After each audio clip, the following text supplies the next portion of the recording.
நம சிவாய. ஜெய் ஸ்ரீராம். ஸ்ரீராம் நமக. ஆன்மீகம் என்பது ஒரு கடல்.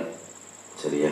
அது முற்றுப்பெறாத ஒன்றும் முடிவு பெறாத ஒன்றும். அது போய்கிட்டே இருக்கும். அதுதான் ஆன்மீகம். புரிஞ்சுக்கிறவும் முடியாது. அது நாளுக்கு நாள் புதுமையாகவே இருக்கும். ஆன்மீகத்தில் ஃபஸ்ட்டு வரும்போது ஏதோ ஒன்று தோணும். அப்புறம் போக போக நாளுக்கு நாள் அது தோணிக்கொண்டே இருக்கும் புதுசு புதுசாக. இதில் என்ன ஆன்மீகவாதிகளுக்கு நம்ம சொல்கிறோம் அப்படின்னோம்னா, அவங்க என்ன கேள்வி கேட்டாங்கன்னா, இந்த அரசியல் சார்ந்த சிலரோ இல்லாட்டி அரசியல் சாராமல் இருக்கிறவங்களோ தெய்வங்களை பேசுனா, நம்ம வழிபாடு முறைகளை பற்றி பேசுனா கொஞ்சம் அதிகமாக கோவப்படுறாங்க. உடனே நம்மளுக்கு கேட்பாங்க, இப்படி பேசியிருக்காங்க, அப்படி பண்ணுறாங்க, இப்படி பண்ணுறாங்க அப்படிப்பாங்க. அதுக்கு பிறகு கொஞ்சம் ஓவராக போய் தெய்வங்கள் கேட்காதா அப்படிம்பாங்க. நம்ம அவங்கள்ட்ட என்ன சொல்கிறோம் அப்படின்னோம்னா, அன்னைக்கு அனுப்பும் போதும் அதைத்தான் சொல்லணும். உங்கள் வேலை ஏதோ அதை மட்டும் பாருங்கள். நீங்கள் ஆன்மீகத்தை நோக்கி போகிறீங்க அப்படின்னோம்னா அதையே நோக்கி போங்க. அப்படி பேசுகிறவங்கள கேட்காதீங்க, கண்டுகொள்ளாதீங்க. இப்படியே தெய்வத்தை பேசினா அப்போ யாருதாயா கேட்கறது அப்படின்னாங்க. அதுக்கு சில பேர் இருப்பாங்க. ஏன்னா அரசியலில் நம்ம ஆன்மீகம் சார்ந்த சில பேர் அரசியலில் இருக்காங்க. அவங்க கேட்டுக்கிடுவாங்க. நம்ம கேட்குறது ஆண்டவன்கிட்ட மட்டும் சொல்லிவிட்டு பேசாமல் இருந்துக்கலாம். நம்ம ஆதங்கத்தை ஆண்டவன்கிட்ட சொல்லிவிட்டு பேசாமல் இருந்துக்கலாம். அதையெல்லாம் நீங்கள் ஒரி பண்ணாதீங்க. நீங்கள் அப்படிலாம் ஒவ்வொருத்தருக்கும் பதில் சொல்லிக்கிட்டே இருந்தீங்கன்னா நீங்கள் போக வேண்டிய இலக்கை அடைய முடியாது. அது உங்களுக்கு தடங்களாக இருக்கும். உங்கள் பயணம் என்னவோ அதை நோக்கி போய்கிட்டே இருங்க. அப்போ தான் நீங்கள் சீக்கிரமான அந்த ஒரு இலக்கை போய் அடைய முடியும். அதுதான் ஆன்மீகம். நம்ம கேட்குறவங்களுக்கெல்லாம் தெரியாமல் கேட்குறவங்களுக்குலாம் நம்மளுக்கு தெரிஞ்ச விஷயங்களை சொல்லலாம். சிலர் முரண்பாடாகவே கேள்வி கேட்குறாங்க, முரண்பாடாகவே பேசுகிறாங்கன்னா அவங்கள்ட்ட பேசாமல் இருக்கிறது தான் ஒரு ஆன்மீகவாதிக்கோ மற்ற அறிவார்ந்தவங்களுக்கோ அது நல்லது. சரிங்களாயா? அதைத்தான் அன்றைக்கி சொன்னால் அதே போல் இன்றைக்கி அவங்க கேட்டிருந்தாங்க. ஆமையா, அன்றைக்கி நீங்கள் சொன்னீங்க, எனக்கு எங்களுக்கு கூட சங்கடமாக இருந்துச்சு. இன்றைக்கி அதே மாதிரி எல்லாம் நடக்குது. தெய்வம் இல்லை, சாமி இல்லைன்னவங்க இப்போ பழைய அப்படி கோயிலுக்கெல்லாம் போகிறாங்க, சாமிக்கெல்லாம் போகிறாங்க. இது என்னையா மனிதர்கள் எப்படி இருக்காங்கன்னா, அதே மனிதர்கள். எப்படி? அதே மனிதர்கள். இன்றைக்கி கடவுள் இல்லை, சாமி இல்லைம்பாங்க. அப்புறம் கடவுளுக்கு போயிட்டு எனக்கு தோணுச்சு வந்தேன் அப்படிம்பாங்க. இல்லாட்டி யாராவது கூப்பிட்டாங்க வந்தேன் அப்படிம்பாங்க. இது எதுக்கு? அது அவங்க போகிறாங்க, போகாமல் இருக்காங்க. அது ஆண்டவன் பாடு, அவங்க பாடு. ஆண்டவன் அவங்களுக்கு கருணை கொடுத்தாலும் சரி, கொடுக்காட்டாலும் சரி, அதை நினச்சி நம்ம சங்கடப்பட வேண்டிய அவசியம் இல்லை. இன்றைக்கி எத்தனையோ நபர்களை இது இன்னைக்கு நேற்று நடக்கலை.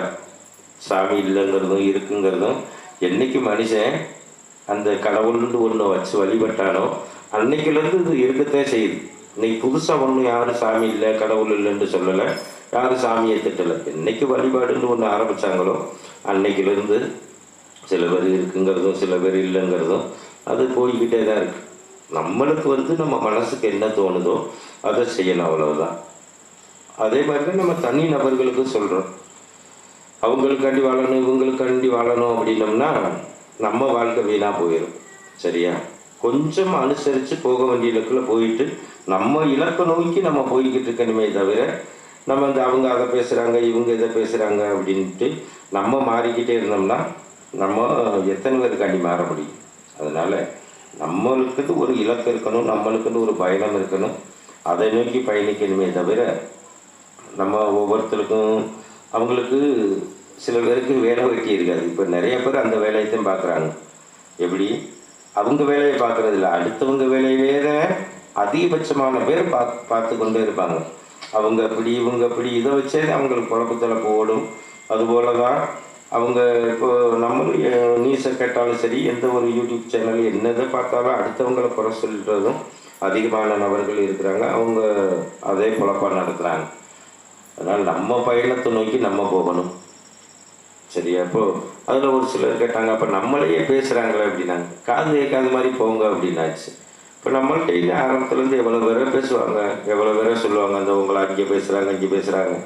பேசிட்டு போட்டு நம்மளுக்கு என்ன? நம்மளுக்கு வேலை இருக்கு, அவங்களுக்கு வேலை இல்லாததுனால அடுத்தவங்களை பற்றி பேசுகிறாங்க.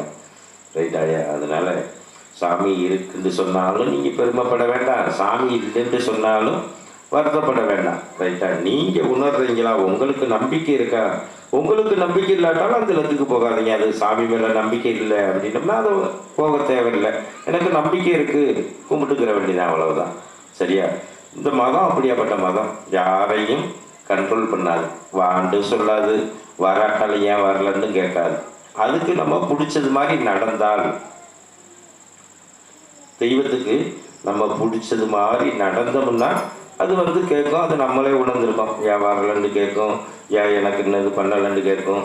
அதே போல் நம்மளுக்கு ஆபத்து சாபத்தில் ஏதாவது கஷ்டம் நஷ்டம் இல்லாட்டி நம்மளுக்கு தெரியாத சில பிரச்சனைகளை வந்து தெய்வங்கள் வந்து கண்டிப்பாக சொல்லும். அது எண்ணற்ற நபர்கள் உணர்ந்திருக்காங்க, அதன்படி நடந்திருக்காங்க. சரியா? அதனால் வந்து அடுத்தவங்க சொல்கிறதுக்காக நம்ம வேண்டாம். எந்த ஒரு லெக்குக்கு போனாலும் முதல் நம்மளுக்கு நம்பிக்கை இருக்கா, திருப்தியாக இருக்கா, அதை செய்யணும். நம்பிக்கை இல்லை, திருப்தி இல்லையா, அதில் ஈடுபடக்கூடாது. அதுக்கு நம்ம முக்கியமாக ஆன்மீகத்தை நோக்கி பயணிக்கிற ஆன்மீகவாதிகளுக்கு நம்ம என்ன சொல்கிறோம் அப்படின்னோம்னா, எதையும் கண்டுகொள்ளாதீங்க, உங்கள் இலக்கை நோக்கி மட்டுமே உங்கள் பயணம் இருக்கணும். அவங்க சாமியை பேசினாலும் சரி, கடவுளை பேசினாலும் சரி. அதில் ஒரு சிலர் சொன்னாங்க கோயிலை இடிச்சிட்டாங்க அப்படின்னாங்க. வேறு என்ன செய்யுது? உங்கள் ஆதங்கத்துக்கு நீங்கள் போய் எதுவும் செய்ய முடியுமா? என்ன பண்ண முடியும் அப்படின்னா அவங்க கூட அப்போ எல்லாருமே இப்படியே இருந்தால் என்ன செய்யறது அப்படின்னாங்க. எல்லாரும் இப்படியே இருந்தால் என்ன செய்யறது? அதைத்தான் நம்ம ஆரம்பத்திலே சொன்னோம். அதுக்குன்னு சில நபர்கள் இருக்காங்க, எதிர்ப்பு தெரிவிப்பாங்க. ஆண்டவன் செய்ய வேண்டிய நேரத்தில் செய்வாங்க. இப்போ இந்த கடவுள் இல்லை, சாமி இல்லைன்னாங்க. இப்போ வந்து எனக்கு குலசாமி அது, அவங்க சாமி இது அப்படின்ட்டு பேசுகிறவங்க எத்தனை பேரையும் பார்த்துருக்கோம். சரியா? அதனால் அந்த நேரங்காலம் வரும்போது அவங்கவுங்க சரி பண்ணிக்கிடுவாங்க. நம்ம வந்து அடுத்தவங்களை நினச்சி வருத்தப்பட வேண்டாம். நம்ம பயணத்தை மட்டுமே இலக்காக கொண்டு பயணிக்க வேண்டும். சரிங்களா? இதுதான் நம்ம ஆன்மீகவாதிகள் சொல்கிறோம். ஏன்னா ஆன்மீகங்கிறது எவ்வளவோ பாதை, எத்தனையோ பிறவிகள் வேணும். ஒரு பிறவி, 2 பிறவி, 7 பிறவி, நீங்கள் எத்தனை பிறவி எடுத்தாலும் இது முற்றுப்பெறாத ஒன்றும் போய்கிட்டே இருக்கும். கண்டுகொள்ள வேண்டியது எவ்வளவோ இருக்கும். அதனால் ஏன்னா சூழல், காலச்சூழல், நேரச்சூழல் எல்லாத்தையும் அனுசரித்து போகணும். அப்புறம் அவங்க கேட்டாங்க, அப்போ ஆன்மீகத்தில் போனால் அவங்கள ஏதாவது தண்டனை கொடுக்கலாமா? அந்த சிந்தனையே வேண்டாம் அப்படின்றோம். நம்ம எதுக்கு அந்த சிந்தனை உங்களுக்கு வருது? அவங்கள பழி வாங்கணும், இவங்கள பழி வாங்கணும். எதுக்கு? நீங்கள் உணருங்க. ஆன்மீகத்தில் உணர வேண்டியது எவ்வளவோ இருக்குது. அப்போ சித்தர்கள் பண்ணது மாதிரி பண்ணலாமா? ஏன் இப்போ பண்ணுறது இல்லை யாரும்? அதை நோக்கி பயணிக்கலாமா அப்படிங்கிறாங்க. பயணிக்கலாம். அவங்க வாழ்ந்தது மாதிரில வாழணும். நம்ம ஃபைனலை மட்டும் பார்க்கக்கூடாது. அவங்க பறந்தாங்க, வச்சாங்க, அற்புதங்கள் செஞ்சாங்க அப்படின்னா நம்ம அவங்க கடைசியில் செஞ்சதை மட்டும் மனசில் வச்சுட்டு அதே மாதிரி நானும் செய்யணும் அப்படின்னோம்னா அது எப்படி சாத்தியம்? அவங்க என்ன பண்ணாங்க, எத்தனை ஆண்டுகள் தவம் பண்ணாங்க, எங்கே இருந்தாங்க, என்ன மாதிரி உணவுகளை எடுத்துக்கிட்டாங்க, எந்த சூழலில் வாழ்ந்தாங்க, அது வந்து அவங்களுக்கு தான் தெரியும். எத்தனை ஆண்டுகள் அவங்க என்னென்ன மாதிரி தவங்கள் இருந்தாங்க, என்னென்ன பயிற்சிகள், என்னென்ன மந்திரங்கள் செஞ்சாங்களோ அதன்படி நடந்தால் அது சித்தியாக வாய்ப்புகள் இருக்கும். சரியா? அது மாதிரி கடைப்பிடிக்க முடியுமா அப்படின்னு பார்க்கணும். அதை ஆராயணும், அதை அறியணும். அதுக்கு பயிற்சி, முயற்சி எல்லாம் எடுத்தால் தான் அதை செய்ய முடியும். முடியாததெல்லாம் ஒன்றும் கிடையாது. ஆன்மீகத்தில் முடியாதது ஒன்றும் கிடையாது. ஆனால் அதுக்குண்டான பயிற்சியும் முயற்சியும் அவசியம். பொறுமை அதை காட்டிலும் அவசியம். ஆண்டுகள் ஆகலாம், ஜென்மங்கள் கூட ஆகலாம். ரைட்டா? எப்படி விதைச்ச விதை வீண் போகாதோ அதுபோல் நம்ம ஒரு பயிற்சி எடுக்கிறோம், ஒரு முயற்சி எடுக்கிறோம்னா கண்டிப்பாக அது பயனளிக்காமல் போகாது. ஆன்மீகத்தில் அதுதான். சரிங்களா? அதனால் ஆன்மீகத்தை கற்றுக்கணும் அப்படின்னோம்னா நம்மளுக்கு ஆன்மீகத்தை அந்த கற்றுக்கொள்வதற்கு நேரம் இல்லை, டைம் இல்லை. அப்படிங்கும் போது நம்ம அடுத்தவங்க பஞ்சி அவங்க பேசுகிறாங்க, இவங்க பேசுகிறாங்க வந்து பேசினோம்னா அது ஆன்மீகத்துக்கு பெரிய தடைக்கல்லாக வந்து இருக்கும். சரிங்களா? சரி. ஓம் நம சிவாய. ஜெய் ஸ்ரீராம். ஸ்ரீராமதேவாய நமக.